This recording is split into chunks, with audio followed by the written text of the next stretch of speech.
lie. Everybody likes raffles? Good. Okay, so stick around. I want to go home. I'm the only one here.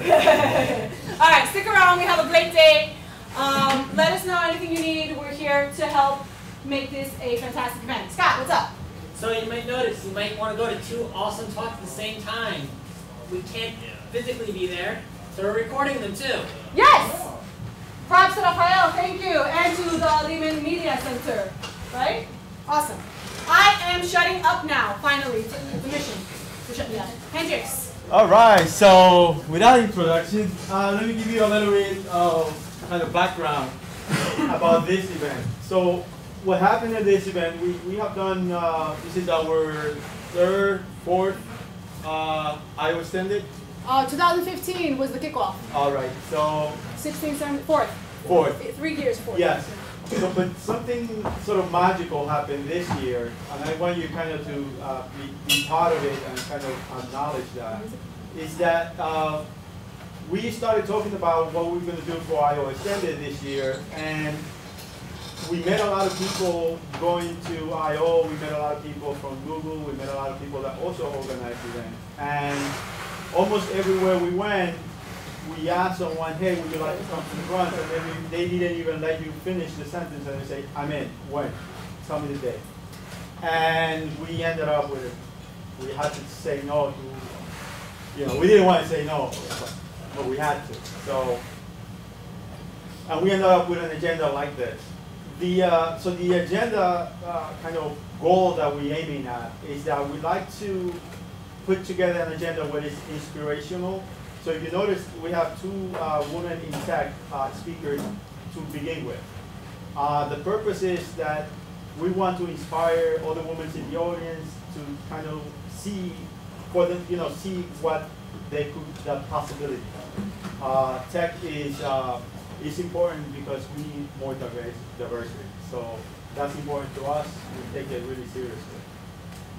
We also like to inspire our students. So if you notice the last talk there, where we want everybody to come here to this room together, is by Pedro. He was one of my students when I was teaching here. He's an amazing story. You're going to meet him. He's doing great. So he is going to talk about Angular. He's sort of like an Angular guru now. But we want other students that possibly met him when he was a student here. Kind of see the that could be me in a few years. And those are the things that we look for. It's very important to us. It's very important to the school and that sort of thing. So that's kind of the reasoning behind that, man. By the way, everybody has their name on their tag. My name here is the guy, because I told the volunteers if something goes wrong, it's the guy. So I forgot my name. So it's my fault. The guy did it. So I don't mind that. So I came from Florida. I moved like last year, and I cannot let go. So I came back just for this. So let's have some fun. We have Anna today. She's gonna start, and Anna is she's a web search optimization expert, kind of SEO. You kind of hear all this lingo kind of thing. You're like, what does that really mean? Well, she will tell us what that means. But what is important about her is that Google Analytics, they kind of want to keep track of all the experts in the area. And they're setting up a list of women that are into analytics. And believe me, there's like tons of women into analytics. And Anna happens to be like top 100 in that list. And that's, like, when we saw that, we're like, wow, this is like, and you coming to, she offered to come, and we're like, wow, this is amazing. So yes, of course we say yes. And so she's gonna talk to us about some analytics and the experience that she had at I/O, and a little bit of recap of what she experienced. And more importantly, from the analytics point of view, like new stuff that come out that are important. So if you're ever thinking of what is important for me to think about when I'm building a website in terms of search, how can I make myself relevant, she's the person to talk to. So without further ado, that's Anna Did I say it right? There's over. There's over. Thank you.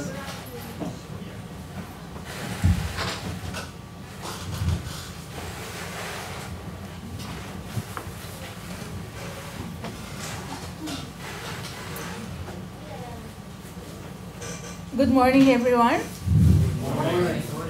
Very excited to be here on a Saturday during the World Cup. Everybody must be really devoted. I would like to talk about JavaScript and search and how to make them friends. Why do you want them to be friends? Obvious reasons.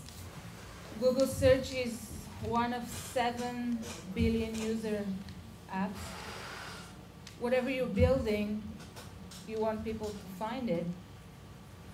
This is a recap of Google I/O, where I had a chance to go last month in Mountain View. How many of you have visited I/O? A few people, great. If you want to know about Google Analytics, follow me on Twitter. I'm very proud to be on the 100 Women in Analytics to follow. Another cool thing I'm doing right now is the Developer Challenge by Udacity and Google. Google I/O is a rock fest for nerds. What you're seeing here also is the Women in Tech group photo. I had a chance to meet fantastic women. And the best thing about I/O is that you can meet the developers from Google, the product managers. You can ask questions. You can have your app reviewed. You can go to code labs in addition to literally tens of sessions and the keynote by the CEO. So I met the Google Search team. And also, few tips. If you don't want to be late for your sessions in Mountain View, which is fantastic town, you want to use an electric bike as a transportation. Otherwise, you'll be stuck in traffic. Pro tip, 1. The next pro tip is, as you know, it's very hard to get a ticket for the event. So if you do 4 code labs, you have a pretty good chance to enter a raffle for the following year. As I said, I had a chance to meet the search team. And a big part of my job is to make sure whatever we're building is optimized for search. So my first question to the search team was, what about single-page applications? We're all familiar with all these frameworks like Angular, React, and Polymer. And they're fantastic. Single-page applications are interactive. They're fast to build. Everybody loves them. But they are a problem for search engines and also for social media services. What we're looking at here is the initial HTML of actually one of the pages that we have on our site, iworkforartnet.com, which is a network for art if you want to buy, sell, evaluate, and so on. So what Google sees is this. There is no text, there are no images, there are no links. So this is what happened when we launched a single-page app built in Angular in 2014. You don't want to lose half of your users. That's not a good result. One of the most prominent JavaScript fails is Hulu, where people couldn't find their TV shows once they just built a JavaScript client-side rendered website. Now, what is the state of JavaScript rendering? In 2014, Google announced that they tried to understand JavaScript. And they want to render it because that's how the web works. However, their recommendation has always been to use progressive enhancement. Progressive enhancement means when you turn off JavaScript, when you turn off cookies and CSS, the page has to function. The basic functionality should be present. People should be able to navigate and see your content. Another issue is that right now, Googlebot uses Chrome 41, which is 3 years old. So certain JavaScript functionalities basically are not supported. Which brings us to who wants to meet Googlebot. This is what he or she looks like. So Google can render JavaScript, but it's such an intense process, and according to their stats, they have to crawl 130 trillion web documents, which is more there's less stars in the entire universe. So even the infinite power of Google basically can't handle it. So they made an official announcement at Google I/O that JavaScript-powered websites will be crawled in 2 waves. And the resources for JavaScript will be deferred until available and after several days. This is what this looks like. If you have good old HTML, this happens, the indexing by Googlebot happens instantly. The rendering, though, happens several days later when resources are available.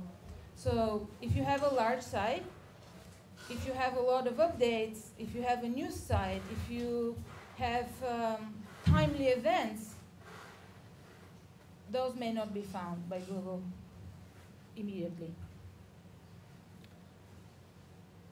Also, this means that the canonical tags will be lost. The metadata, like page titles, meta descriptions, may be missing.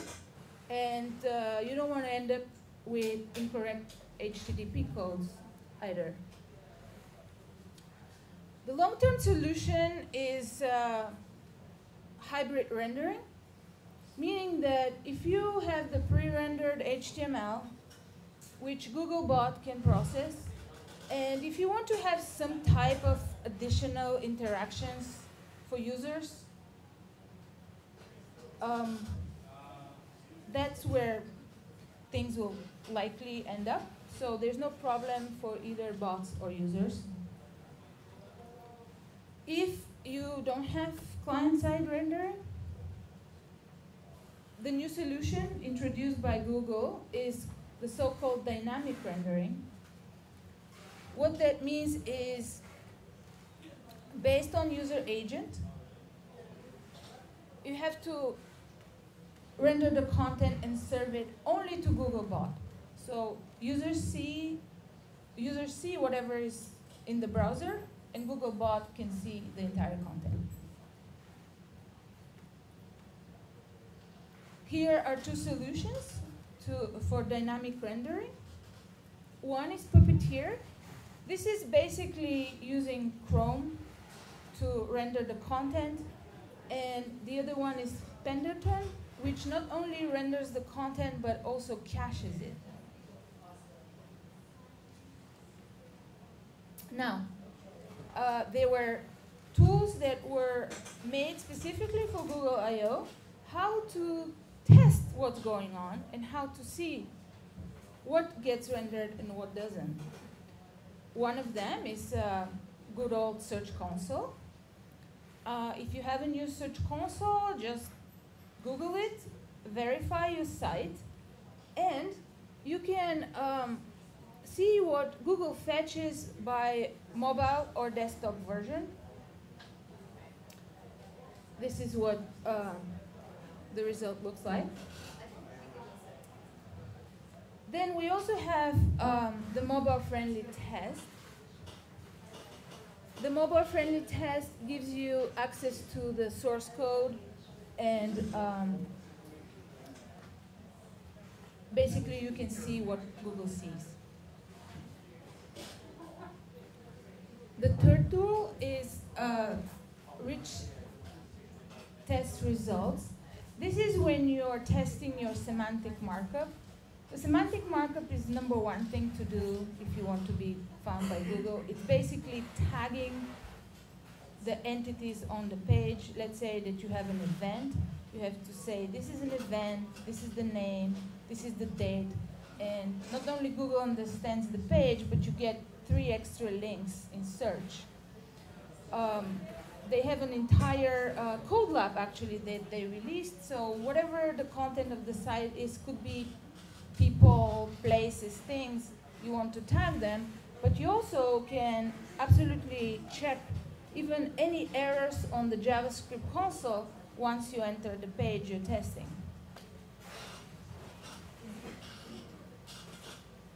Here are some resources if you want to take a photo. These are the talks that were at Google I/O, and these are